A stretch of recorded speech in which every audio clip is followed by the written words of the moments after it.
सुबह उठना है, ऑफिस जाना है, नहाना है, पूजा कर लिए थोड़ा, फिर ऑफिस चले गए, जॉब किए, खाना खाए, रात को सो गए। कल की चिंता बस। जैसे एक जानवर कल की शिकार की चिंता करता है, हम कल की नौकरी की चिंता कर रहे होते हैं, पैसे की चिंता कर रहे होते हैं, बस उन्हीं में फंसे रहते हैं।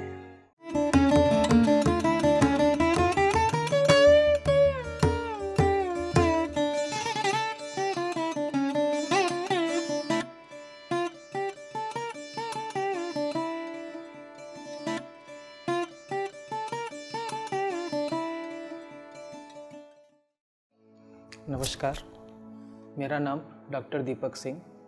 मैं एसोसिएट प्रोफेसर हूँ ओपी जिंदल यूनिवर्सिटी रायगढ़ से। मेरा निवास यहाँ भिलाई दुर्ग में रहता है। 2017-18 में जब मैं CSIT Chhatrapati Shivaji engineering college में एसोसिएट प्रोफेसर था, वहाँ पे स्वर्णा मैडम के थ्रू मैं पहली बार ध्यान से जुड़ा था। वहाँ पर स्वर्णा मैम क्लास लेने आती थी हमारा, और उस ध्यान की क्लास ने मेरी लाइफ बदल दी, जीवन बदल दिया मेरा। 2 चीज़ उस ध्यान की क्लास से मेरे जीवन में आया। पहला जो है वो मेडिटेशन या ध्यान, जो शायद मेरे अंदर कहीं छुपा हुआ था, वो स्वर्णा मैडम की वजह से बाहर निकल कर आया। दूसरा, ध्यान से जुड़े लोग, या बोलूं कि मेरे कुछ खास दोस्त जो उस समय बने वो आज तक हैं। बाकी लोग आए गए, चले गए, प्रोफेशन चेंज हो गया, बट वो तो ध्यान के दोस्त थे ना, वो सोलमेट्स थे ना, वो रहे और हमेशा रहेंगे, ऐसा मेरा विश्वास है। ध्यान इसलिए मैं हमेशा ही किसी को ही बोलता हूँ कि मेरी पहली गुरु ध्यान की कोई है तो स्वर्णा मैडम है, और I am very very thankful to her for this. बात आती है कि ध्यान के पहले मेरी लाइफ कैसी थी या मेरा जीवन कैसा था। दुनिया में बोलूँ तो 99.99% लोगों की ध्यान के पहले जीवन ना एक ही रहता है, ऑटो पायलट मोड, बस जीवन चल रहा है। अगर बुरा ना माने तो कहूँ जानवर भी वैसे जीते हैं। सुबह उठना है, ऑफिस जाना है, नहाना है, पूजा कर लिए थोड़ा, फिर ऑफिस चले गए, जॉब किए, खाना खाए, रात को सो गए। कल की चिंता बस। जैसे एक जानवर कल की शिकार की चिंता करता है, हम कल की नौकरी की चिंता कर रहे होते हैं, पैसे की चिंता कर रहे होते हैं, बस उन्हीं में फंसे रहते हैं। मैं ये नहीं कहूँगा कि आज मैं बदल गया या आज मैं नौकरी नहीं कर रहा हूँ, ऐसी बात नहीं है, बट एक चीज़ बदल गई, अवेयरनेस, मेरा सोचने का तरीका, मैं सांस लेने का तरीका, क्योंकि सांस ही तो सब कुछ है ना। पत्री जी की लाइन मुझे कभी नहीं भूलती, ध्यान करो बाबा, बाकी सब हो जाएगा, बस वही चीज़ है। तो उस समय जो ऑटो पायलट मोड था, चीज़ों को लेके, छोटी छोटी सी बात को लेके टेंशन हो जाती थी, रात भर उस टेंशन से बाहर ही नहीं निकल पाते थे, सोचते रहते थे ऐसा होगा तो क्या होगा, वैसा होगा तो क्या होगा। अब भी वो चीज़ें आती हैं, बट अब जल्दी रिकवर हो जाती हैं, या मुझे पता चल जाता है कि हाँ ठीक है, ऐसा ही है, मेरा ये कर्म है, होता रहता है, मिलने होगा तो मिलेगा, नहीं होगा तो नहीं मिलेगा। हर किसी के जीवन में प्रारब्ध होता है, प्रारब्ध अच्छा होगा तो मुझे अच्छा मिलेगा, वो कोई मेरे से छीन नहीं सकता। नहीं होगा तो आगे के लिए कमाना है, आगे की तैयारी करनी है। ये सीख वहाँ से चालू हुई मेरी। एक और चीज़ बोलूँगा, एक्सपीरियंसेस की बात करूँ साथ ही साथ एक क्रम में, मुझे 45 मेरी एज है, 44 एज है, और मुझे कुछ समय से हाई बीपी का मुझे प्रॉब्लम मुझे पता चली। मेरा बीपी जो था वो 150/100, नॉर्मली 120/80 होना चाहिए, वो 150/100 नॉर्मल हो रहा था। तो मैंने होम्योपैथी मेडिसिन चालू की, बट मुझे पता है मैं 3-4 सालों से 5 सालों से खा रहा हूँ, बट मेडिटेशन से इससे मुझे ज़्यादा हेल्प मिली। और ये इसमें सच बता रहा हूँ, 6 महीने पहले जब मैंने चेक कराया था, मैं हमेशा चेक कराता हूँ, हर महीने चेक कराता हूँ, लेकिन पिछले 6 महीने से मैं देख रहा हूँ कि मेरा बीपी एक नॉर्मल रेंज में आ चुका है वापस से। 120 नहीं है, 130/85 पे आ गया है। और सच बताऊँ तो मेडिसिन में बहुत ज़्यादा रेगुलर हूँ नहीं मैं, होम्योपैथी के लिए भी बस नॉर्मल अपनी सोच पे रहता हूँ, कॉन्शियस जीवन जीता हूँ, मेडिटेशन करता हूँ, ये मेरा एक एक्सपीरियंस है। दूसरा एक एक्सपीरियंस और आया मेडिटेशन की वजह से या ध्यान की वजह से।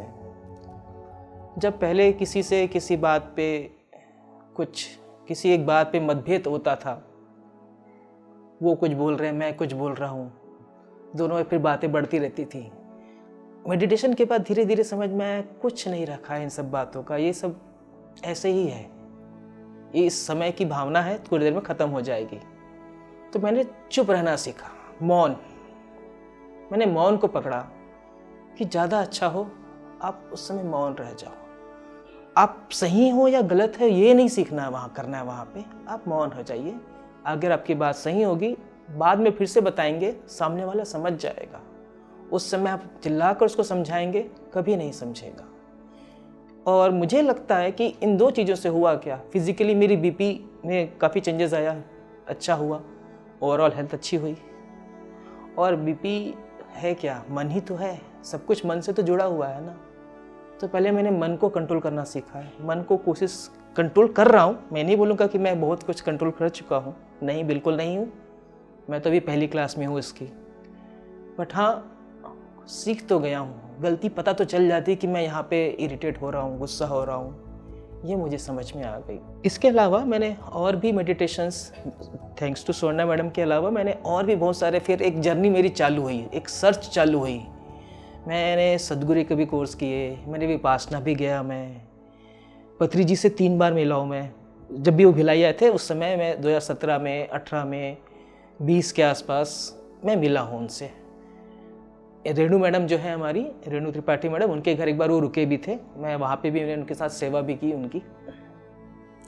उनकी बस एक ही लाइन याद आती है मुझे बार बार, ध्यान करो बाबा, बाकी सब छोड़ो, बाकी कोई मतलब नहीं है। वो सच है। इतने सारे मैंने मेडिटेशन किए, मैं बता रहा हूँ, मेरी वो पहली लाइन जो स्वर्णा मैडम ने सिखाई थी वही सच है, सांसों पे ध्यान, सांसों पे ध्यान। मैंने बुक्स भी बहुत पढ़ी, मुझे याद है स्वर्णा मैडम ने स्टार्टिंग में मुझे काफ़ी बुक्स दी थी। उसमें एक बुक थी थर्ड आई, लोमसेंग रामपा की बुक जो थी वो मैंने पढ़ी। और जियो और जिनोदो की एक बुक थी, आई थिंक मुझे याद आ रही, स्टार्टिंग में दी थी मैडम ने, वो सब पढ़ी मैंने। और मैं पढ़ता रहता हूँ बहुत सारी बुक्स, चक्रा के बारे में, इन सब के बारे में। लेकिन इतनी सारी बुक्स पढ़ा, लिटरली मैं बोल सकता हूँ कि मैंने 100 से ऊपर बुक पढ़ी होंगी 30 से 5-6 सालों में। बट एक ही बात निकल के आई, ध्यान करो, मेडिटेशन करो। और मेडिटेशन का मतलब एक और कंसेप्शन मैं हटाना चाहूँगा यहाँ पर। ध्यान करेंगे इसका मतलब है कि सांसों पे ध्यान रखना है, तो सजग होके रहना है, सोना नहीं है। अक्सर लोग जो सो जाते हैं और सोचते हैं कि हम ध्यान में चले गए, वो नहीं है। आपको कॉन्शियस रहना है। और कॉन्शियस स्टेट में जब आप मेडिटेशन करेंगे ना, तो उसकी जो अवस्था होगी, उसकी जो एक्सपीरियंस होगा, मुझे लगता है शायद वही स्वर्ग है। और मुझे लगता नहीं कोई स्वर्ग है, क्योंकि जैसा लोग कहते हैं कि स्वर्ग से कोई आना नहीं चाहता, मैं भी ध्यान में जब बैठता हूँ तो मैं वहाँ से वापस नहीं आना चाहता हूँ। मेरी बॉडी मुझे पता नहीं चलती कि है कि नहीं है, मुझे बस लगता है कि सांस चल रही है, दिमाग शांत है, कुछ पता नहीं क्या है, कहाँ पर हूँ वो भी भूल जाता हूँ कई बार। तो बस लगता है उसी जगह पे, उसी अवस्था में बना रहूँ। मेडिटेशन के बाद जैसे मैंने बोला कि मैं कॉन्शियस हो गया चीज़ों को लेके थोड़ा, अब मैं कर्म अकर्म, धर्म अधर्म पे सोचने लगता हूँ आजकल। सोचता हूँ मतलब, छोटी सी एक घटना बता रहा हूँ, कल की ही घटना थी, बड़ी अजीब सी घटना थी। हम पूरी फैमिली के साथ कल मॉल गए थे, यहाँ पे भिलाई में एक मॉल है, वहाँ गए। मैं थे, मेरे बच्चे थे, वाइफ थी, हम खड़े हुए थे।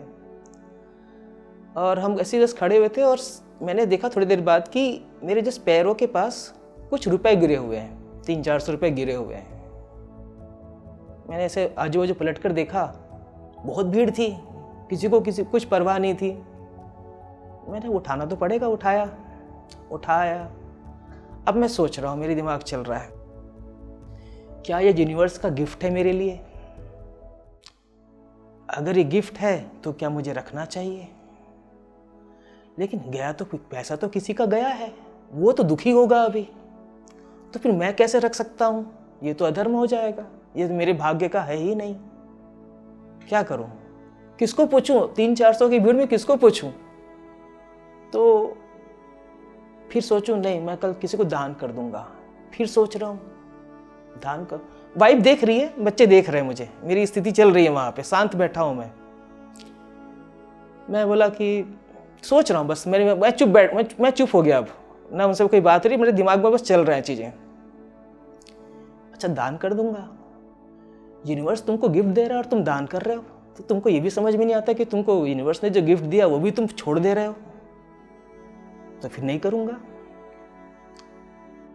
लेकिन फिर क्या है, मेरा पैसा है, भगवान ने मुझे दिया है, यूनिवर्स ने मुझे दिया है। ये कहानी चल ही रही है, 5-10 मिनट निकल चुके हैं और मन में कहीं ना कहीं ये है कि शायद मेरा नहीं है, शायद मेरा नहीं है। मुझे अंदर से शायद लोगों को खुशी होती होगी ना, मुझे खुशी नहीं हो रही थी। मुझे लग रहा था कि किसी का तो लॉस हुआ, वो तो दुखी है ना, ये पैसा मुझे दुख से मिल रहा है, तो क्यों रखूं मैं इसको। मानेंगे नहीं, 10 मिनट बाद एक आदमी से ढूंढ रहा है वहां पे कुछ, बोला क्या हुआ, सडनली आ रहा है, क्या हुआ, कुछ नहीं भैया, कुछ नहीं। इतनी भीड़ थी, क्या बोलेगा मुझसे, मुझे जानता भी नहीं वो। बोला क्या हुआ बताओ तो। अरे भैया कुछ 500-600 रुपये थे, वो गिर गए, पता नहीं कहाँ गिर गए, यहीं से गुजर रहा था। बोला मैंने उस टाइम में ना क्या किया था, वो उतने पैसे मैंने अलग रखे थे। बोला देख मुझे पता नहीं कितने पैसे मैंने यहाँ पे गिरा था, शायद आप ही के थे, आप ही पकड़िए, मैंने गिना भी नहीं है, आप प्लीज़ देख लीजिए। भैया ठीक है यही होगा। बोला भाई गिन लीजिए, मुझे नहीं पता है। बोला नहीं है, वो भी बोल रहा है भैया आपने दे दिए, बहुत है। मुझे उस टाइम इतनी खुशी महसूस हुई कि देखो उसका दुख को मैंने लिया नहीं, उस दुखी से जो हमारी बात हो कि मुझे वो सुख नहीं मिलता ना उस पैसे से। 200, 400, 500, यहाँ पे आप बोलेंगे 200, 400 में आपका मन ऐसा हुआ, बिलीव मी अगर वो 5 लाख भी होते तो मेरा मन वैसा ही रहता, क्योंकि ना जब रुपए की वैल्यू चेंज होती है तो लोगों का मन चेंज हो जाता है।